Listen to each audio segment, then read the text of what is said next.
Hey everyone, so the following 18-minute video was actually written and recorded in June of 2022. However, I very much love procrastinating, and also it turns out editing is hard and time-consuming. So throughout this video, I might refer to the most recent off-season, or this past year, or whatever, and I'll actually be referring to the 2021 season and subsequent off-season. In addition, the previous What Can We Do segment that rounded out the video has been replaced with a very tasteful Where Are They Now one. Thank you.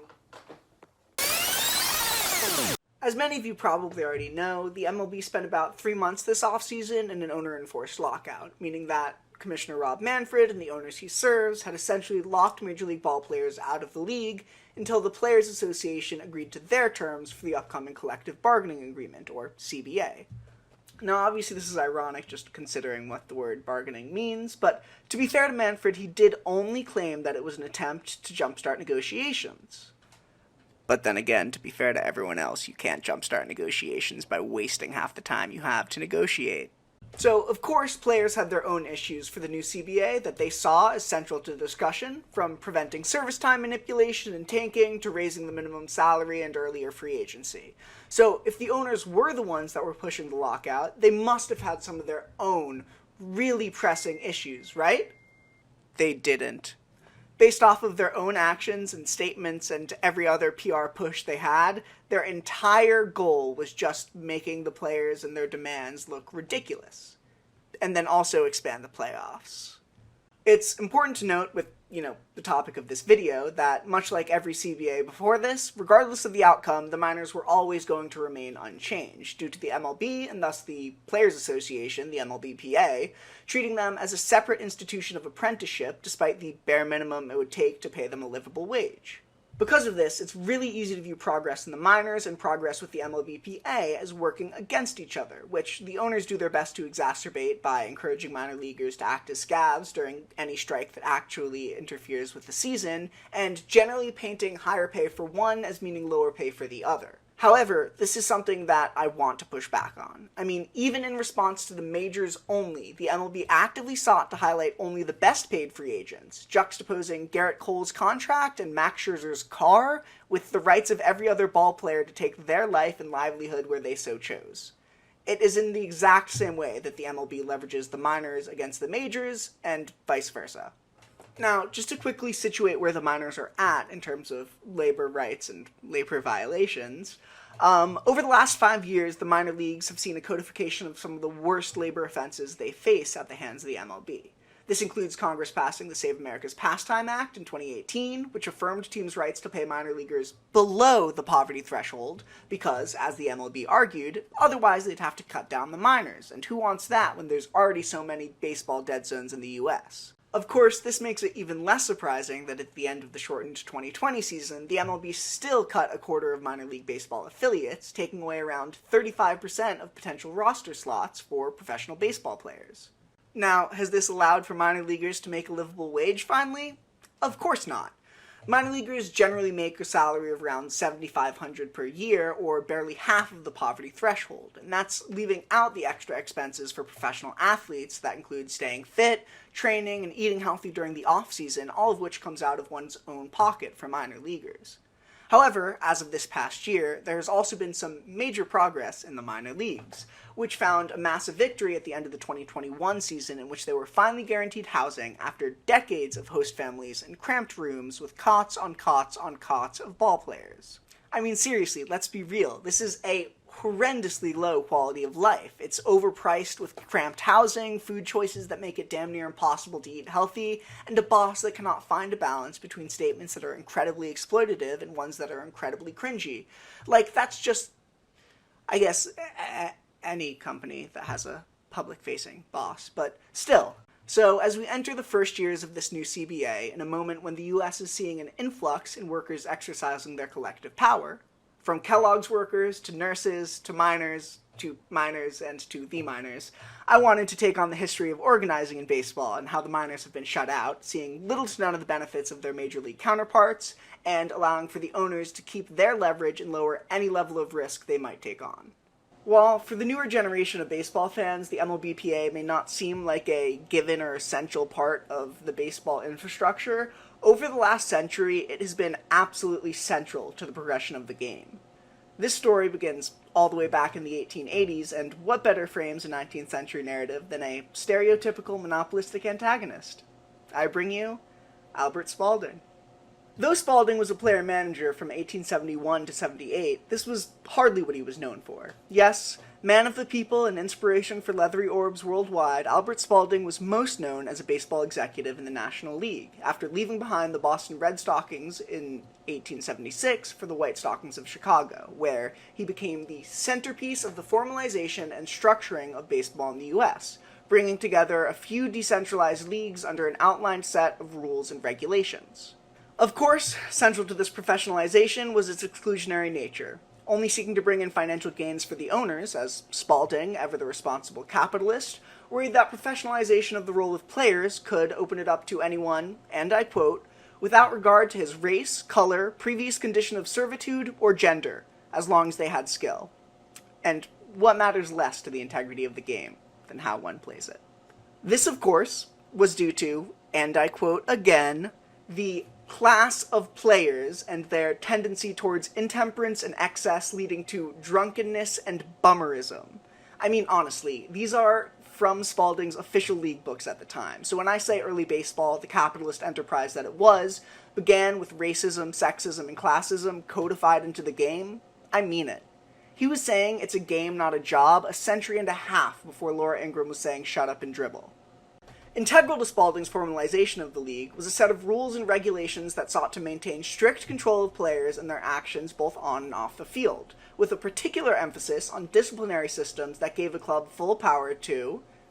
and yes, once again a quote, punish or discipline a player beyond the life of its contract with that player, and until he is as absolutely shelved, disabled, and annihilated as necessary.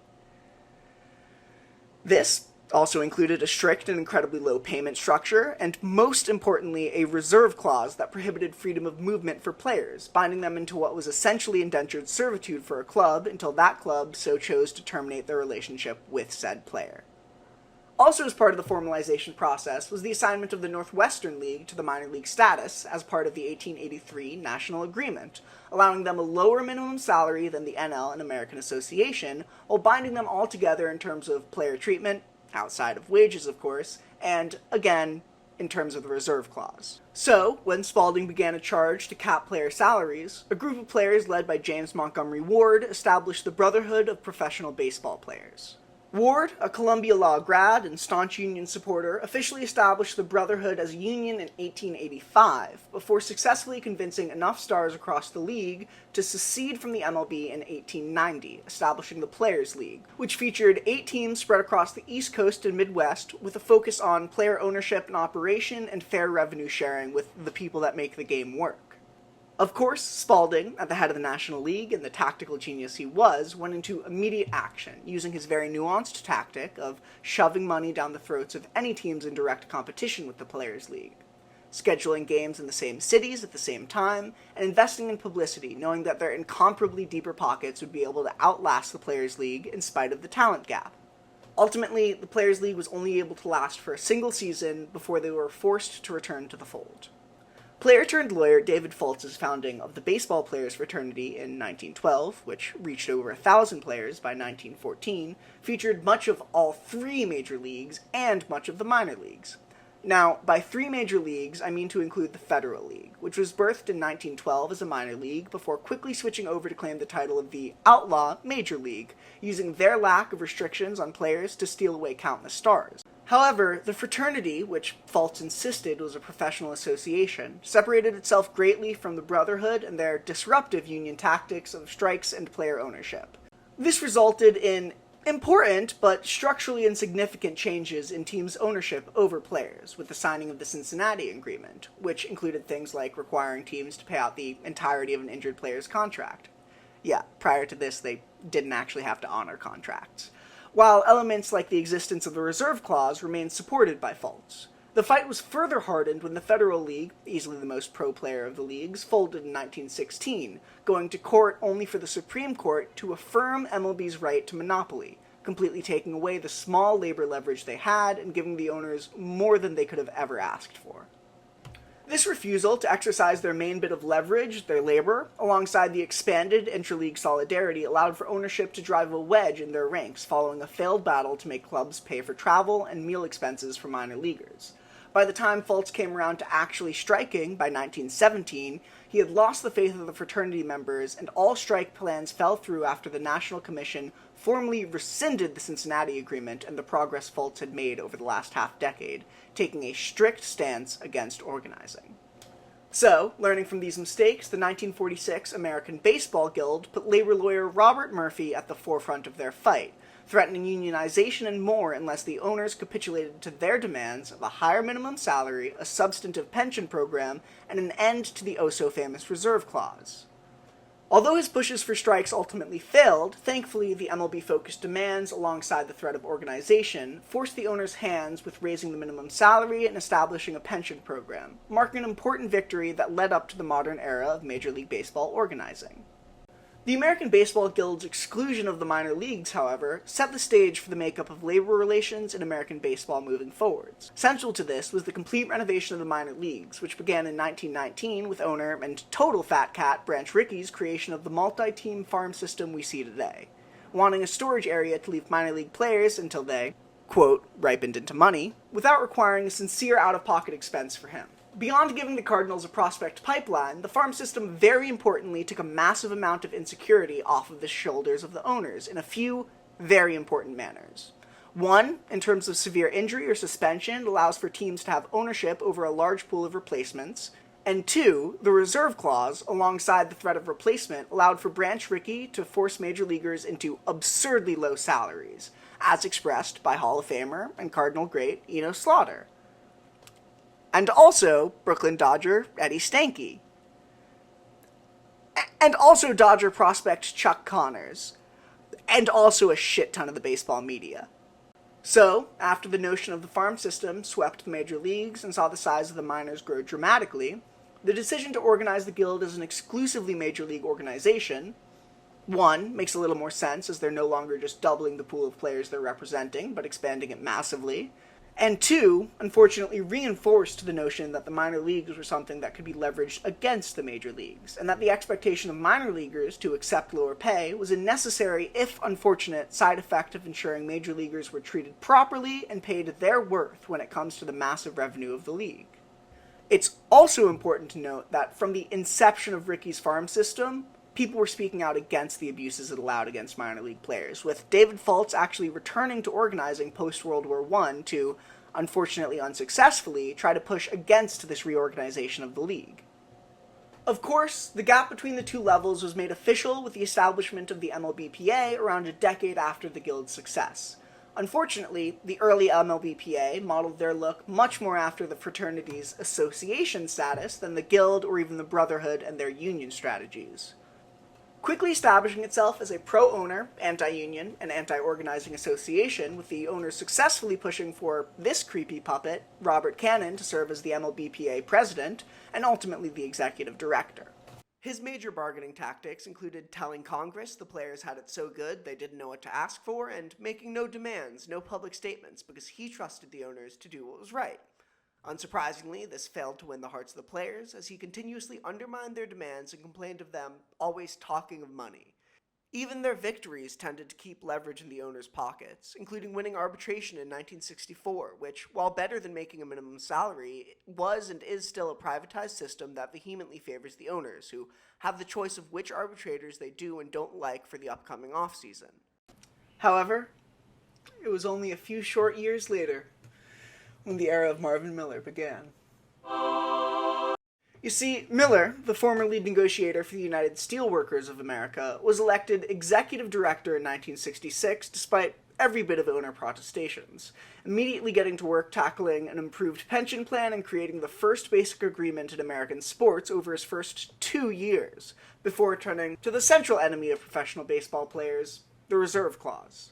Yes, despite being central to the demands of almost every group of organized baseball players, Spalding's system of indentured servitude had remained fully in effect throughout the first two-thirds of the 20th century, finally being officially challenged at the end of the 1969 season when, with Miller's backing, all-star and likely all-time labor goat in the MLB, Curt Flood, refused to trade on the incredibly valid grounds that he was not a piece of property to be bought and sold irrespective of his wishes, requesting that if he must be forced to leave the Cardinals, he deserved the right to discuss contracts with any other organization. The case ultimately lost in the Supreme Court 3 short years later, and Flood, devastatingly, was fully blacklisted from the MLB, but it set the stage for the MLBPA's ultimate success 6 years later in '75, when an arbitrator ruled in favor of Dave McNally and Andy Messersmith's right to free agency. Miller then remained with the MLBPA until 1984, and saw the average salary of a player rise from $19,000 to over $300,000 during his tenure, alongside countless quality of life and labor rights victories.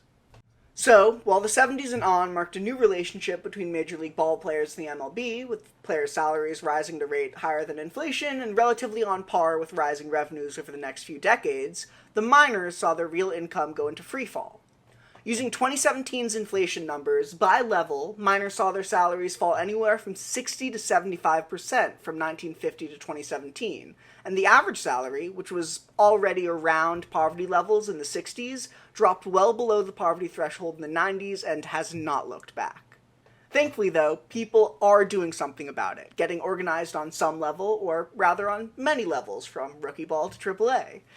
In 2014, Aaron Sen and 44 others filed a class action lawsuit regarding the MLB violating the Federal Fair Labor Standards Act, and generally paying minor leaguers well below minimum wage, looking to obtain fair wages, overtime pay, and other compensation and back pay, with a hopeful side effect of forcing the league to restructure how they pay the players that make the game work. And so far, it seemed like it has been just as obvious to the courts as it is to us, with funds already being required in back pay, despite the case not even being heard yet, and many other actions being taken by organizations such as the Senate Judiciary Committee to sort of stake out the MLB's antitrust exemption as something to target next in terms of labor exploitation. So, as we enter into the first years of this CBA, it's important to remember that treating the MLBPA as antithetical to minor league organizing is playing right into the hands and attitude the league wants to inspire. And even with drastically better pay and compensation, minor leaguers will still get a minority of money that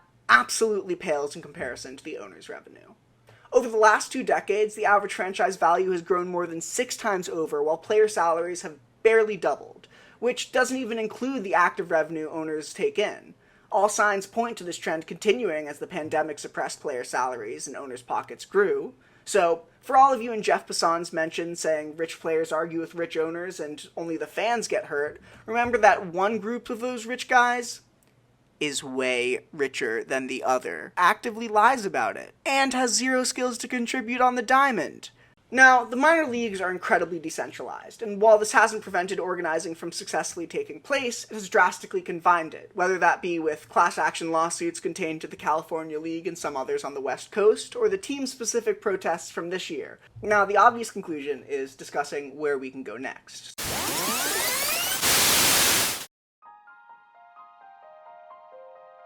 While there has not been a full renegotiation of minor leaguers' compensation structure, in September 2022, the MLBPA announced that the approximately 5,500 minor league ball players would officially become members of the union, which was followed by a swift, voluntary recognition by the MLB. Just weeks prior to the MLBPA's announcement, Chief Magistrate Judge Joseph C. Spiro preliminarily approved the $185 million settlement against the MLB, to be redistributed amongst the ball players involved. Marvin Miller was elected posthumously to the MLB Hall of Fame in 2019 and officially inducted in 2020. Albert Spalding was elected posthumously to the MLB Hall of Fame in 1939, dying without ever seeing players get respect or desegregation. Probably just in some Long Island driveway.